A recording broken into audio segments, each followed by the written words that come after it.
তপস্যাকালের চতুর্থ সপ্তাহ বুধবার।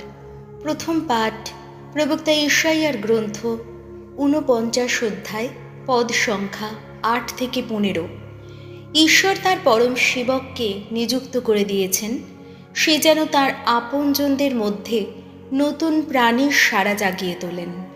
ভগবান তার সেবককে এই কথা বলছেন, অনুগ্রহ দানের সময়ে তোমার ডাকে সাড়া দিয়েছি আমি, পরিত্রাণের দিনে তোমার সহায় হয়েছি, গড়েই তুলেছি তোমায়, তোমাকে করে তুলেছি ওই অগণ্য মানুষের সঙ্গে আমার এক সন্ধির বন্ধন।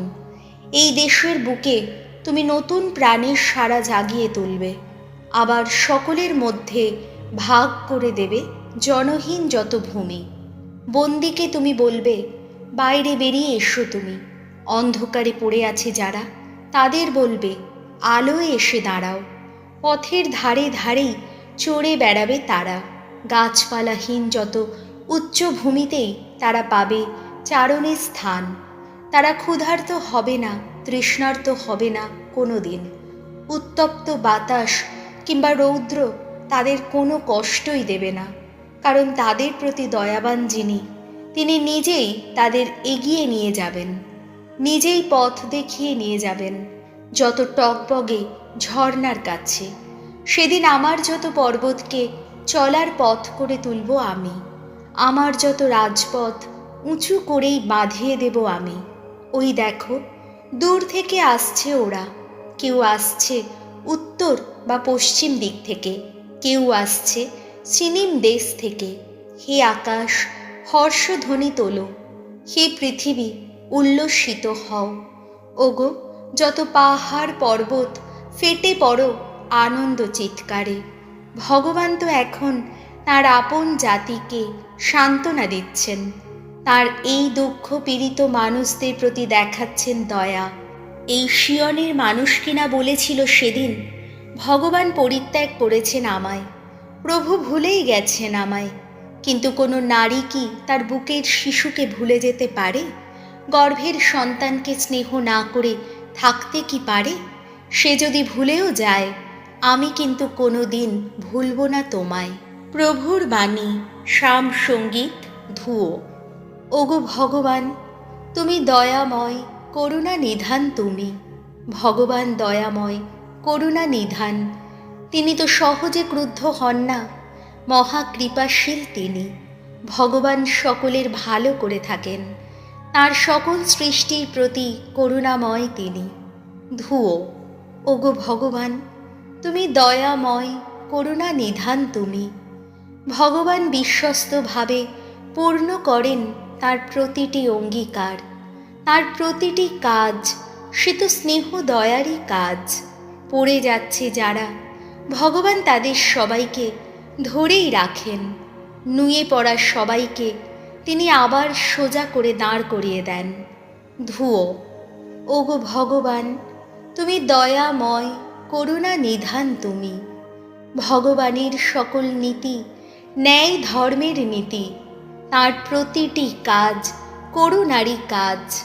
ভগবানকে যারা ডাকে, অন্তর দিয়ে ডাকে, তিনি তো তাদের সবার কাছে কাছেই রয়েছেন। ধুয়ো। ওগো ভগবান, তুমি দয়াময়, করুণা নিধান তুমি। বাণী বন্দনা। প্রভু যীশু পরমেশ্বরের শাশ্বত বাণী, ধন্য তুমি। আমি পুনরুত্থান, আমি জীবন। যে আমায় বিশ্বাস করে তার মৃত্যু হবে না কখনো। যোহন রচিত মঙ্গল সমাচার, ৫ অধ্যায়, পদ সংখ্যা ১৭ থেকে ৩০। পিতার মতো পুত্র মৃতদের সঞ্জীবিত করে তোলেন। বিশ্রামবারে রোগীদের সারিয়ে তুলে যিশু বিশ্রামবারের নিয়ম অমান্য করছেন বলে ইহুদিরা তাকে নিপীড়ন করতে শুরু করল। তাদের অভিযোগের উত্তরে যিশু একদিন বললেন, আমার পিতা আজও তো কাজ করে চলেছেন, আর আমিও তেমনি কাজ করি। তাই ইহুদি ধর্ম নেতাদের মনে তাকে হত্যা করার ইচ্ছা আরও প্রবল হয়ে উঠল, কারণ তিনি যে শুধু বিশ্রামবারের নিয়ম অমান্য করতেন তা নয়, ঈশ্বরকে তিনি নিজের পিতা বলতেন, আর এইভাবে ঈশ্বরের সমান বলে নিজেকে দাবিও করতেন। এই অভিযোগের উত্তরে যিশু তাদের বললেন, আমি আপনাদের সত্যি সত্যি বলছি, পুত্র নিজে থেকে কোনো কিছুই করতে পারে না। সে শুধু তাই করতে পারে যা সে পিতাকে করতে দেখে। পিতা যা কিছু করেন পুত্রও তো ঠিক তাই করে, কারণ পিতা পুত্রকে ভালোবাসেন, আর তিনি নিজে যা কিছু করেন সমস্তই তিনি পুত্রকে দেখিয়ে দেন। তিনি তো আরও মহান এমন নানা কর্মকীর্তিও তাকে দেখাবেন, যা দেখে আপনারা অবাক হয়ে যাবেন। কারণ পিতা যেমন মৃতদের পুনরুত্থিত করেন, তাদের জীবনই দান করেন, পুত্র তেমনি তাদেরই জীবন দান করে যাদের সে জীবন দিতে চায়। শুধু তাই নয়, পিতা নিজে তো কারো বিচার করেন না, সমস্ত বিচারের ভার তিনি তুলে দিয়েছেন পুত্রেরই হাতে, যাতে সকলে যেমন পিতাকে সম্মান করে তেমনি পুত্রকেও যেন সম্মান করে। পুত্রকে যে সম্মান করে না, যিনি তাকে পাঠিয়েছেন সেই পিতাকেও সে সম্মান করে না। আমি আপনাদের সত্যি সত্যি বলছি, যে আমার কথা শোনে আর যিনি আমাকে পাঠিয়েছেন তাকে যে বিশ্বাস করে সে শাশ্বত জীবন পেয়েই গেছে।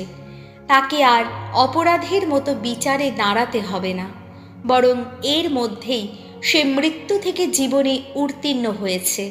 আমি আপনাদের সত্যি সত্যি বলছি, এমন এক সময় আসছে, আর এই তো সেই সময় যখন মৃতেরা ঈশ্বর পুত্রের কণ্ঠস্বর শুনতে পাবে, আর যারা তা শুনতে পাবে তারা বেঁচেই উঠবে। কারণ পিতা যেমন নিজেই জীবনের উৎস, তেমনি পুত্রকেও তিনি জীবনের উৎস করে তুলেছেন, এবং সেই পুত্র মানব পুত্র বলেই তিনি তারই হাতে তুলে দিয়েছেন সমস্ত বিচারের অধিকার। এতে আপনারা আশ্চর্য হবেন না যেন, কারণ এমন এক সময় আসছে যখন সমাধিতে যারা রয়েছে তারা সকলেই মানব পুত্রের কণ্ঠস্বর শুনতে পাবে, আর তখন তারা সমাধি ছেড়ে বেরিয়ে আসবে। যারা ভালো কাজ করেছে এইভাবে পুনরুত্থিত হয়ে তারা জীবন পাবে, যারা মন্দ কাজ করেছে এইভাবে পুনরুত্থিত হয়ে তারা তখন বিচারে দণ্ডিতই হবে। আমি নিজে থেকে কিছুই করতে পারি না, আমি যেমন আদেশ শুনতে পাই সেই মতোই বিচার করি, আর আমার এই বিচার ন্যায়সম্মত, কারণ আমি নিজের ইচ্ছা নয়, বরং যিনি আমাকে পাঠিয়েছেন তাঁরই ইচ্ছা পূর্ণ করতে চেষ্টা করি। প্রভু যিশুর মঙ্গল সমাচার।